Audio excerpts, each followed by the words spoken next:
ব্রাজিলের সেরা midfielder Philip Coutinho এবার মাঠে ফিরছে। বর্তমান ব্রাজিল দল আর আগের ব্রাজিল দলে আকাশ পাতাল তফাৎ আছে, যেখানে তাদের সেরা সেরা মিডফিল্ডার, সেরা ফরওয়ার্ডরা ইনজুরির কারণে খেলতে পারেনি এবারের কোপা আমেরিকায়। নতুন এক দলকে নিয়ে মাঠে নেমেছে ব্রাজিল দল, তবে কোচ দরিবাল জুনিয়র তাদেরকে নিয়ে সফল হতে পারেনি এবারের কোপা আমেরিকায়। কোয়ার্টার ফাইনালে হেরেছে উরুগুয়ের কাছে। এবার বিভিন্ন গণমাধ্যম থেকে শোনা যাচ্ছে ব্রাজিলিয়ান সুপারস্টার কৌতিনহো এবার মাঠে ফিরছেন। ফিলিপ কৌতিনহো ব্রাজিলের দুঃসময়ে পাশে ছিলেন, যেখানে বড় বড় ম্যাচে অংশগ্রহণ করেছেন এই তারকা খেলোয়াড়। অ্যাস্টন ভিলার ম্যাচে ইনজুরিতে পড়ে যাওয়ায় আর খেলতে পারেনি এই খেলোয়াড়। ব্রাজিলিয়ান এই মিডফিল্ডারকে দেখা গেছে নতুন ক্লাবের সাথে যোগ দিতে, যেটা তার শৈশবের ক্লাব ছিল।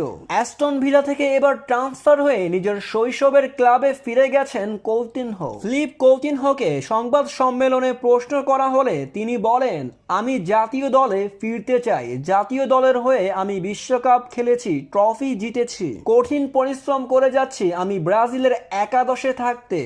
যদি আমি বিশ্বকাপের বাছাই পর্বে ব্রাজিলের একাদশে থাকতে পারি, তাহলে নিজের সর্বোচ্চটা দিয়ে খেলবো। আমি চাই ব্রাজিল যেন বিশ্বকাপে কোয়ালিফাই করে এবং বিশ্বকাপ চ্যাম্পিয়ন্স হয়। ব্রাজিল চ্যাম্পিয়ন্স হওয়ার লক্ষ্যে আমি আমার অবদান রাখতে চাই। তাই তো কঠিন পরিশ্রম করে এবার ব্রাজিল দলে আবারও জায়গা করে নিতে চায় কৌতিনহো। গুঞ্জন হলেও ব্রাজিল দলে ডাক পেতে পারেন এই ব্রাজিলিয়ান মিডফিল্ডার।